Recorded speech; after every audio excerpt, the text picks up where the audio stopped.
all that whole rave scene was a product of the Margaret Thatcher years, basically, all them years of repression, oppression. The 80s in England was shit. It was very capitalist, you know, yeah. She was trying to make everyone buy their houses, you know, the work thing, and there's nothing underground. Oh, it's just horrible. And that's why, so, you know, when the rave thing happened in '89, it was like, oh yeah, wicked, let's go. One night, I'd be in a pub, and this guy would walk up to us and say, do you want to come to a party? And suddenly you'd find yourself in a room with 2,000 people of all cultures, all races, all styles, you know, suddenly dancing to this new acid house beat that's fresh from Chicago. It's no longer pop music. It's no longer the 3-minute sale, you know. It's actually a programmed voyage for the mind. This is it. And I was working in a PA hire shop. So each week, people would come in and hiring their amps and PAs and stuff, and I would hear about all these different parties going on. And for me, the ideal rave is like outside with a really big rig and all your friends on the dance floor. That is for me. This acid party sort of thing turned into like a new wave of psychedelic. And that was the thing that really blew my head off. Why was this new electronic music so different from all the other electronic musics I'd heard before? The fact was it was just a drum machine and a bass line, and the way the bass line moved was completely different to anything I'd heard before. It wasn't moving in the sense of harmony and melody. It was going round on a loop.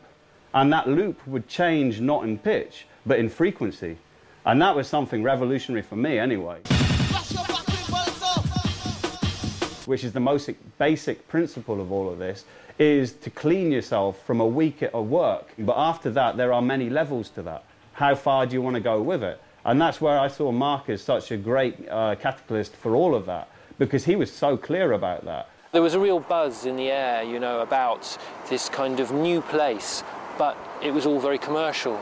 So the one thing that was missing was the connection with the free space, because there is no free space. Every single square centimetre is under control. It's very important to have these social centres where people can come and meet and network and exchange ideas, because without people doing that, no contact. Mark, he had this kind of vision. He went off in this kind of mad trance for 9 days where he got completely spiralled by this cosmicness. And completely spiraled me and Simon and his brother Zander and then all the rest of everybody. It's strange how it happened. I had this job in a printing place, and on the wall there was a picture of this fossil, which is a spiral ammonite, and I was just experimenting on this, you know, and going into infinity on the photograph and out and in. Suddenly this kind of very strange, you know, connection, this very strange sort of revelation, if you like, of this image and what it meant. All connecting. The spiral, the perfect image to connect through all points. Got a small sound system together, and we began to put parties on. And then after that, it was all, it was rave on, basically.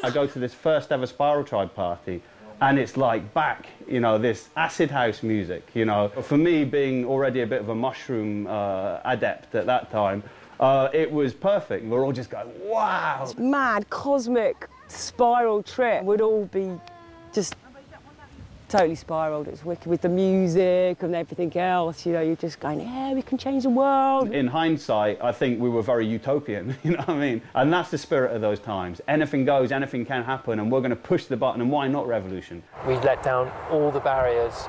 We allowed it to have its own life. That was kind of difficult, you can imagine, but incredible at the same time. It was a very hard life, living on the road, doing the parties continually. Each individual person starts to realise that it's less important to get caught on the material, and it's less important to get the career and the job and all these kind of things, and much more important to discover what you are. Just being free in thinking and dancing.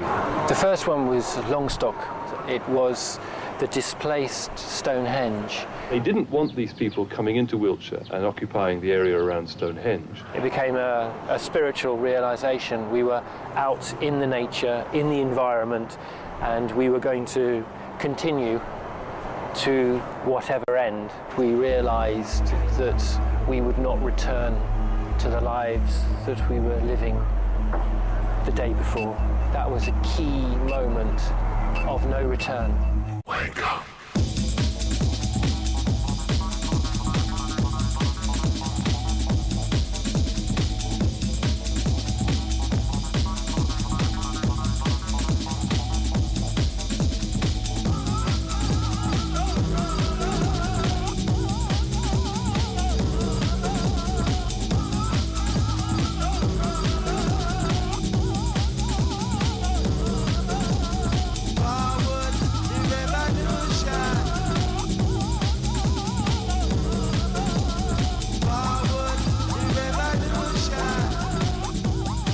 The piece, but I think the video for that was kind of just a compilation of you know, festivals and parties and people and stuff. There was with Forward the Revolution, there was it's had a bit of a more of a direction, and we wanted to kind of have the tribe, and we had a minibus, and we just drove around all these places in London and just filmed people. I suppose when I wrote the lyrics, I didn't think about writing them, they just came.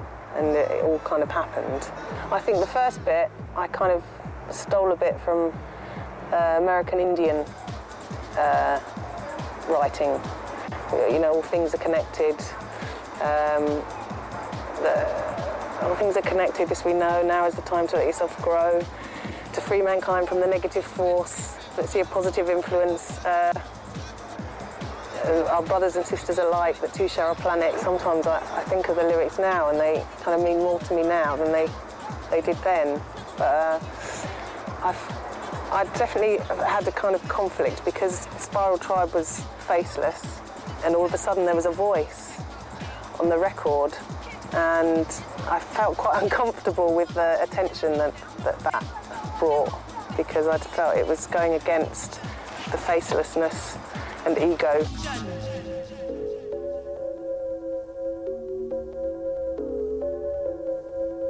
You might stop the party, but you can't stop the future.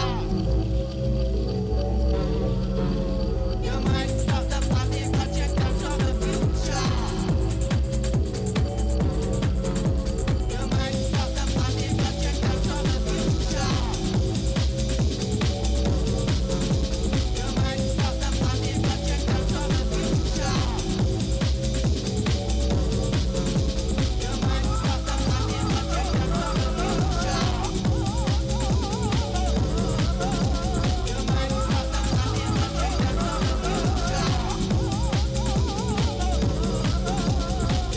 party, but you can't stop the future.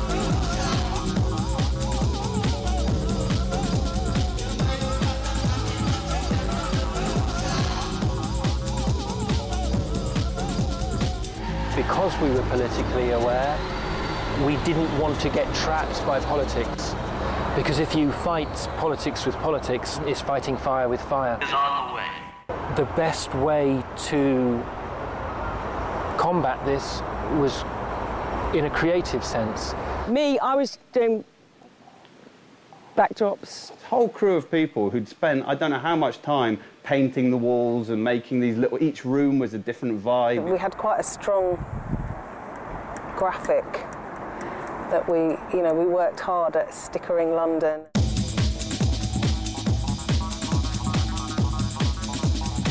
That people feel comfortable when they see something familiar. Take an area, a large empty warehouse, and to have these new symbols of what this free space represented, the more minimal the better. Spiral Drive. When you then saw the symbol again, it represented that. The message is in the music. And if it was successful, it represented that free space, fucking noise, you know? And the name Spiral Tribe was kind of resonating around parties. And as I say, it just started from doing really small little squatted events that just became massive, huge, totally illegal parties with the police following us all around the countryside every weekend. And that ended up in Castle Moor, where we all got arrested. We got a telephone call from Bedlam. What are you doing, hiding in the forest, blah, blah, blah. So we jumped back in the buses and got in the trucks. We had a party there for a few days. We were surrounded by these police. You hear this signal? And they attacked us. It was meant to shake you up, to disturb you psychologically. See what they're doing to us! As well as physically. So we left from here. We were chased by a police helicopter out. And all the travellers and everybody just being chased around the country by the police. It turned out that there was a conspiracy to stop Spiral Tribe doing what they were doing. Has the operation gone as you expected? Yes, I think so. The chief superintendent pulled me aside on the steps. This person's not allowed to talk to me, and he just whispered in my ear. He said, I want you to understand this is nothing to do with us. This is a political stitch-up. They took the sound system, they took the trucks, they took everything we own. Seeing policemen waving and smiling, you know, it was a little bit sinister, really. We were charged with conspiracy. I mean, after they arrested us, we were 2 weeks on the steps of the police station, and we had a protest. 2 years that court case went on. It was one of the biggest court cases in this country ever. The jury found us innocent, all of us innocent of any crime. What have we done? We just turned up at a party.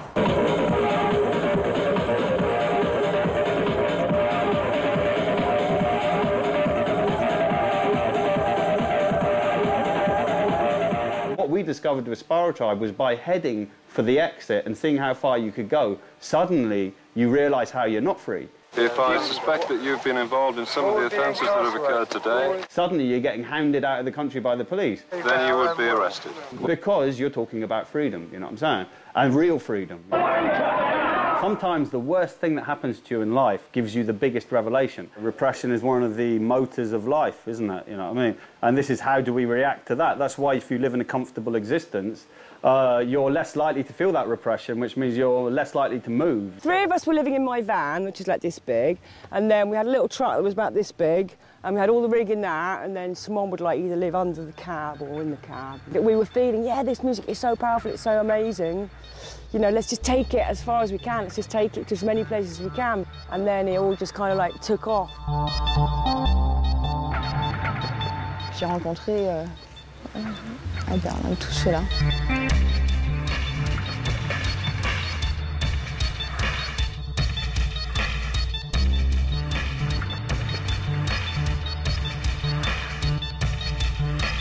D'abord, c'était Potsdamer-Platz. Camp Traveler, c'était entre les deux murs. Moins 17 dans un bus, la glace à l'intérieur, des vitres, pas grand-chose à manger, le feu au milieu de la neige pour se cuire et tout ça. On n'arrive même plus à ouvrir les portes parce que c'était glacé. Criminal drug evasion.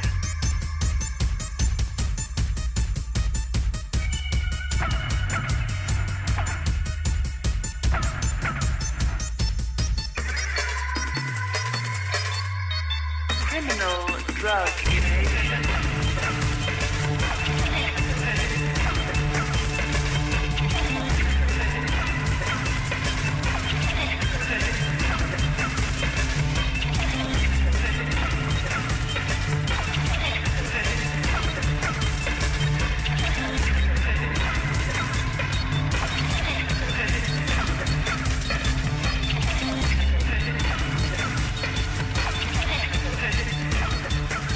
La mission de départ, quand ils étaient à Berlin, c'était partir sur la Russie. Ceux de la traque qui étaient convoqués en Angleterre pour Castle Morton, c'était ceux qui voulaient partir sur la Russie. Ils sont plus ou moins pas revenus à ce moment-là. Et nous, pendant ce temps-là, on s'est organisé partir sur la Tchécoslovaquie et faire le premier technival en Tchèque. 250 km, 5 jours. As you would imagine, it was just a very slow-moving, sort of like a big heavyweight convoy moving towards Czech Republic. And there's a real nice atmosphere in that part of the world because you're somewhere between east and west, you know. And so you had all this kind of nostalgic feeling of like the war and, you know, all this thing between communist and sort of Western thinking. It was powerful because, I mean, every truck we had in those days was a classic oldie, you know what I mean?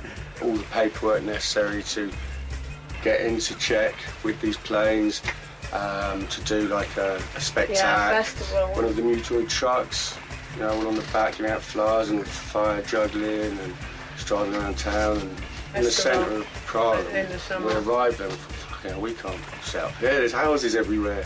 For Czech, you know, they'd never seen anything like that. You know, it was like just after the revolution.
We like the feeling of kind of being on the edge and being a bit more experimental. It was the same with the music. To be able to give the opportunity to have new music played. We were always accused of just playing noise, you know, which is great. Make some fucking noise, you know? But the fact is you can't boil it down to Spiral Tribe, you can't boil it down to Chicago acid music. What's that? That's life. That's the machine of existence. You're making contact beyond politics, and it's very powerful, very strong community area that is stifled by this society. What you're going through here is to inspire you, but after inspiration you need to work, and if you don't do the work you're going to go down the toilet, or you're going to get lost, because you're playing with heavy chemicals, you're playing with heavy vibes, you're in a free zone in Babylon. Open your eyes and feel good.